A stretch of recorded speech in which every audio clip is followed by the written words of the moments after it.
rebellion will continue to gain a support in the Imperial Senate. The Imperial Senate will no longer be of any concern to us. I have just received word that the Emperor has dissolved the Council permanently. The last remnants of the old Republic have been swept away. That's impossible. How will the Emperor maintain control without the bureaucracy? The regional governors now have direct control over their territories. Fear will keep the local systems in line. Fear of this battle station. As Liberty died with thunderous applause echoing in the Senate chambers, the Republic had now all been but destroyed. After the shocking news of the Jedi's turn on the Republic, Supreme Chancellor Palpatine becoming Emperor Palpatine was met with resounding support. Little did these senators know that their delegation and the entire Senate as a whole was about to become a literal joke. In A New Hope, we see Imperial High Command all arguing about the capture of Princess Leia in the meeting room aboard the Death Star Mark I. Worried that the move would garner sympathy for the Rebel Alliance from the Imperial Senate, the Major General was arguing about the Empire's next move. This meeting, though, was cut abruptly short when Grand Moff Tarkin strode into the room, followed by Lord Vader, declaring that he had received word that the Imperial Senate was no longer a concern as it had been officially dissolved, rendering complete and total power to the one Emperor. But what happened to the Imperial Senate? How was it possible for Emperor Palpatine to gain so much power as to completely destroy the system of government that had held the Republic for thousands of years? Well, in today's Holocron, we have the answer. The explanation today fully lies in Star Wars canon.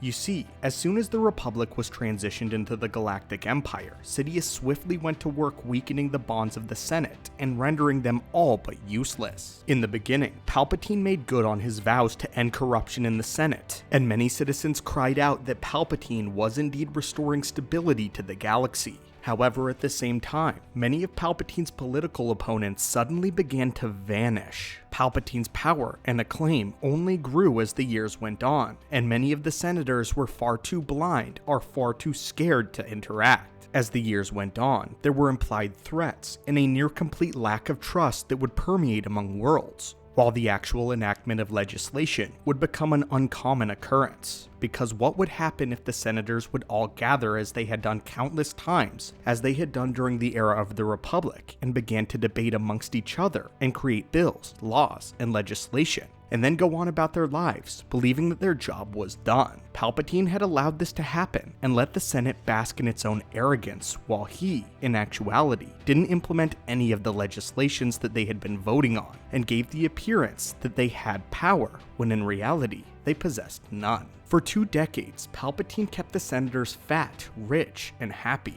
The Senate became a parody of itself, and was nothing more than a stage. The Emperor completely ignored all the laws of warfare put in place by the Senate, and the Imperial military continued to act as they pleased, while actively lying to the senators who possessed no real power. When the news of the destruction of Jeddah City made it to the Senate, it was painted as a terrible mining accident, and not the horrific bombardment that it truly was. By around the year 5 BBY, the Imperial Senate started growing even weaker as the Emperor's planetary governors assumed more responsibility over their own territories. The Imperial Senate remained in place for most of Palpatine's rule, constituting one of the last remnants of the Old Republic. However, the rebellion against the Empire kept gaining a growing support in that council, and certain senators, including Princess Leia Organa of Alderaan, did not hesitate to use their diplomatic immunity to help out and aid the Rebel Alliance. Though this was short-lived, as her luck ran out when she was caught running the blockade with the stolen Death Star plans. The Empire officially took her into custody, and Vader ordered the Imperials to activate Tantive Force Distress Beacon and report that everyone on board had been murdered. Another lie they soon spun in order to feed into the Senate. Another senator who opposed Palpatine mysteriously gone missing.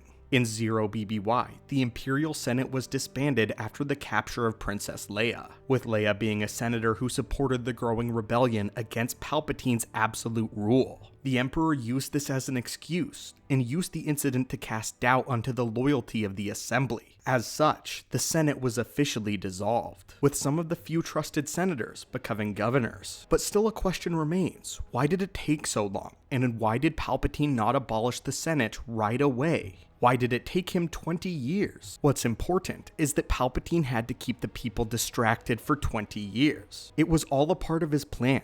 Palpatine had to keep the appearance that the Imperial Senate actually had power and say within the Empire. He could not strip away everybody's powers and rights immediately, and had to bide his time. But after 20 years, Palpatine had his ace in the hole.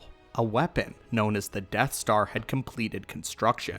Palpatine knew that planets under the control of the delegates of the Imperial Senate would begin rebelling if he had tried to openly seize absolute power. Absolute power without an absolute weapon. The Imperial military was powerful, but they were spread out and thin. Palpatine needed a symbol of power so absolute that no one would ever question him. So Sidious had to create a bubble of fantasy, making them believe that they still ruled the galaxy and were running it, while silently siphoning their power until he could abolish the Imperial Senate completely. The Death Star was the line in the sand that the Sith believed no one would ever cross. The Death Star would keep the galaxy in line, and there was nothing that they could do to match up to the sheer power of the fear that it possessed. The real weapon of the Death Star was not the super laser, it is what it represented. The Death Star was the greatest threat that the galaxy had ever seen. As Sidious once said, "Since my ascension, I have allowed a convenient fiction to persist, that the Empire is merely a continuation of the Republic. The Imperial Senate remains an illusion of many voices coming together to govern. In truth, there is only one voice, my voice. A masterfully crafted Machiavellian scheme concocted by the wisest Sith in Star Wars history." Palpatine was not arrogant in his power in this moment. He knew that if the rebellion and the Senate were to work together, they could overthrow his one absolute rule. And in all actuality, it took Palpatine 20 years to consolidate absolute rulership. In many ways, Sidious does not acquire ultimate rulership over the galaxy until the events of A New Hope. With all of this put into perspective, it's now incredible to see just how much of a massive blow the destruction of the first Death Star was to Sidious. Not only did it put massive cracks in the Empire's image of infallibility, but it destroyed the biggest leverage that the Empire had against the galaxy itself. Unfortunately, by the time of its destruction, the dissolvement of the Senate was all but complete, and the systems were under the jurisdiction of the Imperial military. But anyway, my friends, what do you think of this? Had you wondered what happened to the Senate following the rise of the Empire? And did this answer your curiosity? As always, my friends, thank you so much for visiting our archives yet again, and may the Force be with you.